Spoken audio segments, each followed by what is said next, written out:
What's going on, guys? This is Ryan with the RK Outpost, and what do you do if you're Star Wars when you are absolutely desperate because everything that you do, everything that you put out is made fun of, is destroyed, is a laughingstock, just like the High Republic? Well, you go back to what you had before Disney bought Star Wars. That thing that you threw away, that you put in the garbage, that you said we don't need. Kathleen Kennedy said we don't have source material. You go back to the old expanded universe, what they've rebranded as Legends, and you repackage that a little bit to sell it to people because they are desperate, and that's exactly what we're seeing them do now in multiple ways, not only in book format but also on Disney Plus. We will get to that. Now, this news, I can see how if you are a Star Wars Legends fan, if you're a fan of the old expanded universe like I am, you might think this is a good thing. I think that it is desperation from Lucasfilm. That's what I see it as, and I think it's a cheap way for them to try to put this out there and get some goodwill and make money. That's what I firmly believe, but take a look at this from Star Wars Books, Del Rey Star Wars. As Lucasfilm celebrates its 50th anniversary, we're curating a collection of essential Star Wars Legends novels in trade paperback with new covers. Shatterpoint will also receive a fully unabridged audio version for the first time. Now that's actually pretty cool. Available June 15th. And you can see here are some of the ones that'll be available on June 15th.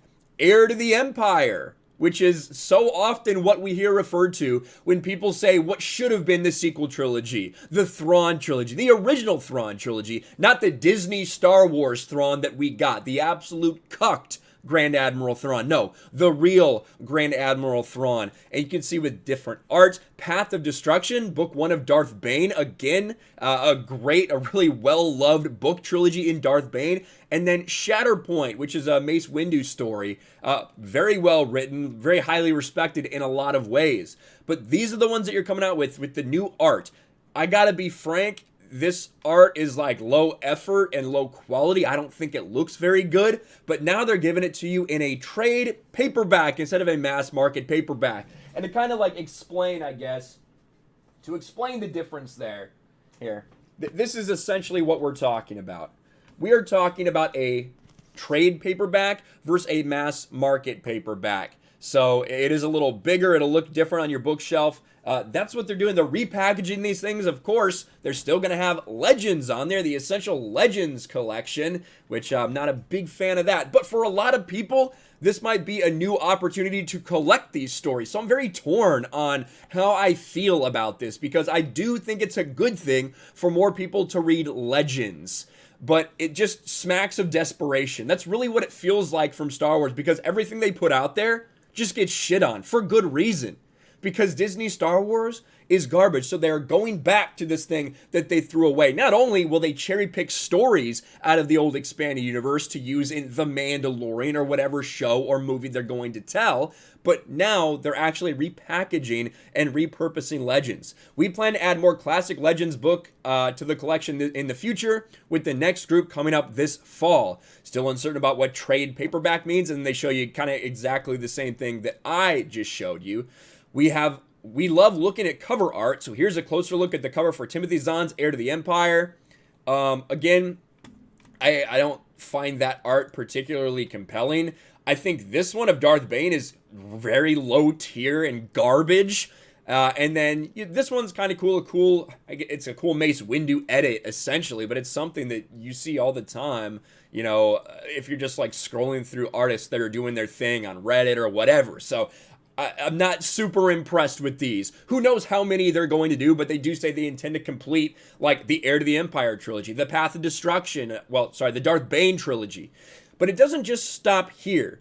We're also seeing it happen on Disney Plus. They are bringing old movies, old TV shows back to Disney Plus and somehow labeling them as the Star Wars Vintage Collection. Star Wars Vintage Collection has arrived on Disney Plus. Fan favorites like Genndy Tartakovsky's Clone Wars 2D microseries and more are now streaming. Some lost Star Wars classics have been found. The Star Wars Vintage Collection arrives today on Disney Plus, featuring several long out-of-print and previously unavailable movies and series. Really, that's interesting. The full list includes, and you have a bunch of the Ewok stuff. So, Caravan of Courage, Ewoks, The Battle for Endor, The Story of the Faithful Wookiee, and then the Ewok show itself. I would consider some of these, I guess, vintage, if you were going to put it that way, because I believe these came out in the mid-'80s. They're not very good. They came out a really long time ago. I don't like them. I know some people do, but they would be considered Star Wars legends, very old Star Wars legends. But then, interestingly enough, you have the Clone Wars 2D Micro Series.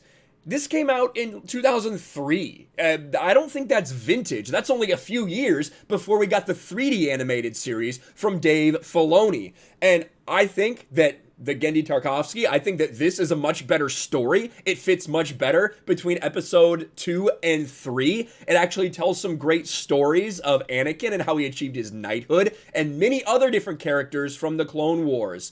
And I think this is a better representation of what happened during the Clone Wars than Dave Filoni's series. And you can find this right now. You can literally just search on YouTube, Clone Wars 2003, and they have it all available. Like, I don't think it's supposed to be. I assume this is going to get taken down pretty soon by Disney if they realize it.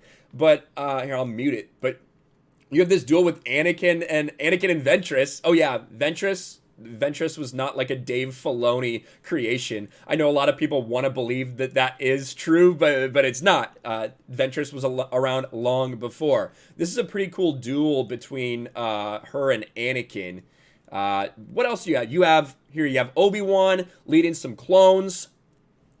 So this is much more of like it is like an anime. It is like kind of, they're almost more superhero-ish than they actually are. But it's really beloved by a lot of people. A lot of people love this more than they like Dave Filoni's Clone Wars. And if you've never experienced it, I highly recommend you do so. Because again, a lot of great stories. They have like Barriss and Luminara in this. They have Mace Windu stuff. Tons of things. And it literally leads directly from episode 2 to episode 3. But now they're putting this on Disney Plus as if it hasn't been available for the longest time. And they expect you to thank them. I don't know what this is for, but it is very clear that they are dipping back into the expanded universe, back into Legends, to try to create some goodwill, some excitement, something. Because right now, everything Star Wars that Disney comes out with is garbage and is despised by so many people. Even with The Mandalorian, even the goodwill that it brought, it didn't last for long, did it? They are getting destroyed on YouTube still. They're getting destroyed on social media. People despise Disney and Lucasfilm right now. So they're doing this to get back in the good graces of some fans, to sell some products easily that they already have sitting there that they don't have to pay for. They just repackage and repurpose it. I don't know how to feel about this. Again, as someone who loves Star Wars Expanded Universe and Star Wars Legends, it's a great opportunity for more people to be exposed to it for sure. But it does just come off as a really cheap gimmick that they're using. But if you haven't experienced these things, if you haven't bought these, if you've been looking for them on eBay or whatever, I highly recommend you check out these stories. There are definitely used bookstores and online that you can do to find it. But if you want to get that because you think the artwork looks cool, you can. And they are fantastic fucking stories. Better than anything we get from Disney Star Wars. That much is sure. And I would highly recommend everyone go to YouTube and watch the 2003 Clone Wars series because it is incredible. Let me know your thoughts about all this in the comments below. Smash a like button, subscribe to the channel, ring the bell for notifications, share this video out there, and I'll talk to you later. Thanks for watching, everyone, and a huge shout out to my patrons. I appreciate you guys so much. Want to follow me on Twitter or Instagram? Check out the description below. You'll find links to my P.O. box and my Patreon as well. And I'll talk to you guys later.